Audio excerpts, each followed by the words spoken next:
Ako si Jade Buhoy, hatid sa inyo ang mga pinakamainit na balita sa bansa dito sa News Force.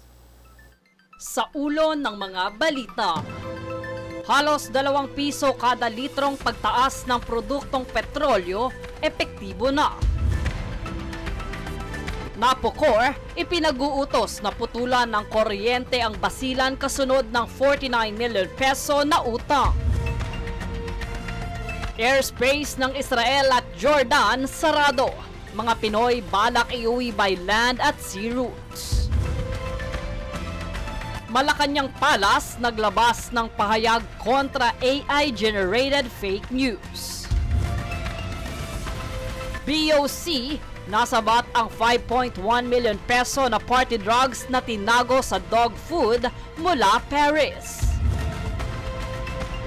19,000 free Wi-Fi sites inilunsad sa iba't ibang bahagi ng bansa. Patas at pantay na balita, komprehensibong ulat para sa pulso ng masa. Ito ang News Force. Para sa unang balita sa pagbabalik eskwela ng mga estudyante nitong Lunes, June 16, ay naging mapayapa naman ang sitwasyon sa tulong ng iba't ibang ahensya sa gobyerno. Ilan sa mga nakatuwang ng kagawaran sa mahigpit na pagbabantay ay ang Interior and Local Government, Health Information and Communication Technology, Energy Trade and Industry, Social Welfare and Development, National Disaster Risk and Reduction Management Council at Philippine National Police. Bagaman may mga minor repair lang mula sa ilang paaralan, sumatotal ay maayos naman umano ang naging kalagayan ng mga pasilidad ayon kay Education Secretary Sonny Angara.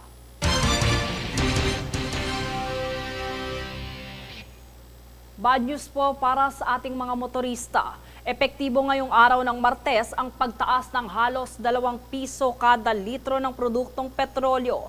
Parehas na tataas ng 1 peso and 80 centavos sa kada litro ng gasolina at diesel. Habang 1 peso and 50 centavos kada litro naman ang itataas ng kerosene.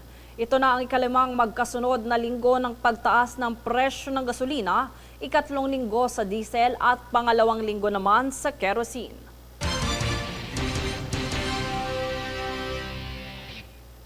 Ipinag-uutos naman ng National Power Corporation o NAPOCOR nitong Lunes na puputulan ng kuryente ang probinsya ng Basilan, kasunod ng mahigit 49 million peso na utang nito. Sa kabila nito, hindi natuloy ang malawakang power interruption dahil namagitan si Basilan Representative Mujib Hataman at hiniling na i-postpone ito. Ayon kay Representative Hataman, aayusin na ng Basilan Electric Cooperative o Baselco at NAPOCOR ang problemang ito.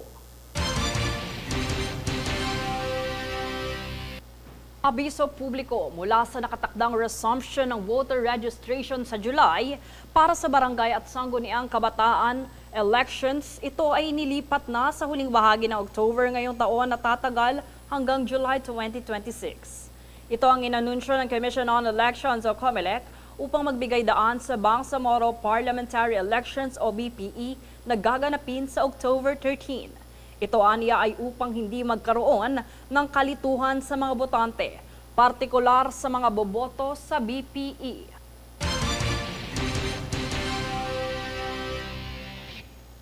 Samantala, inilunsad na ng MMDA ang website para sa NCAP violations.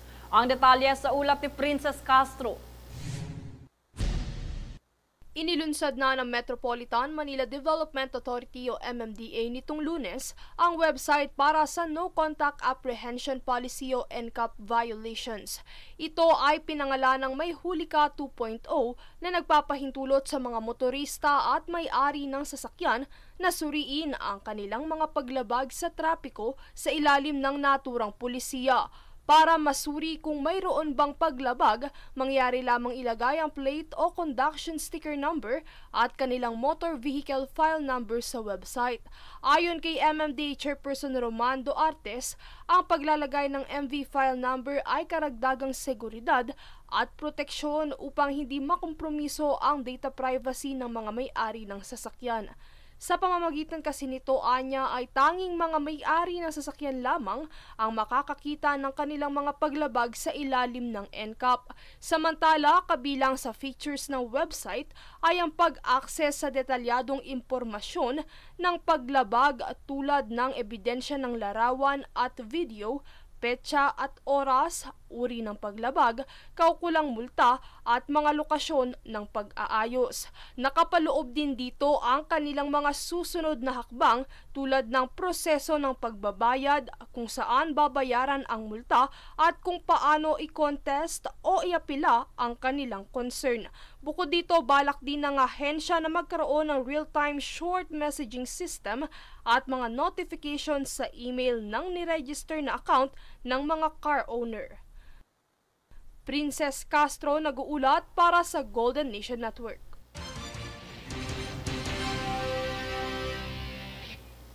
Sa ibang balita, plinano ng Embahada ng Pilipinas na mapauwi na ang mga kababayan natin doon by land or sea kasunod ng pagsara ng airspace ng Israel at Jordan. Bunsod ng nagpapatuloy na tensyon kontra Iran. Ikinokonsidera ng ahensya na idaan ang mga ito sa Jordan at Egypt upang ligtas na makauwi ng bansa. Sa datos ng Department of Migrant Workers, may nakauwi ng 18 OFWs kamakailan. Ngunit isang Pinoy rito ang nasa kritikal na kondisyon pa sa Israel matapos maipit ang leeg sa kasagsagan ng giyera. May humigit kumulang 30,000 OFW ang nasa Israel. Ngunit mahirap para sa ahensya na masabi kung ilan ang nasa panganib ng hindi nagdudulot ng hindi kinakailangan na alarma.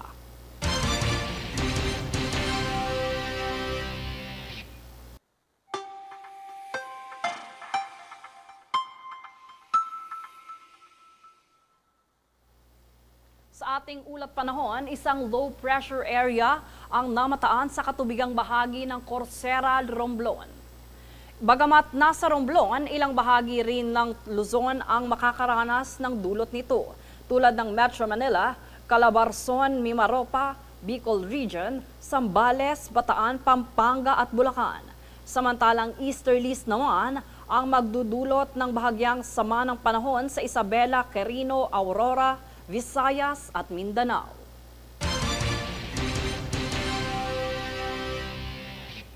Susunod sa News Force.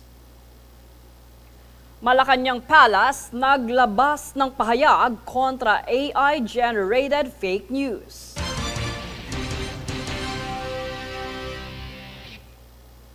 Senior citizen sa lansangan ng Las Piñas sinagip ng DSWD pabalik sa kanyang pamilya.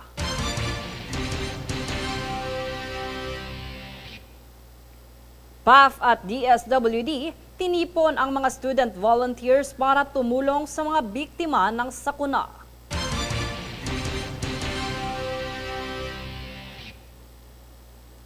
Manatiling nakatutok para sa higit pang mga balita sa pagbabalik ng News Force.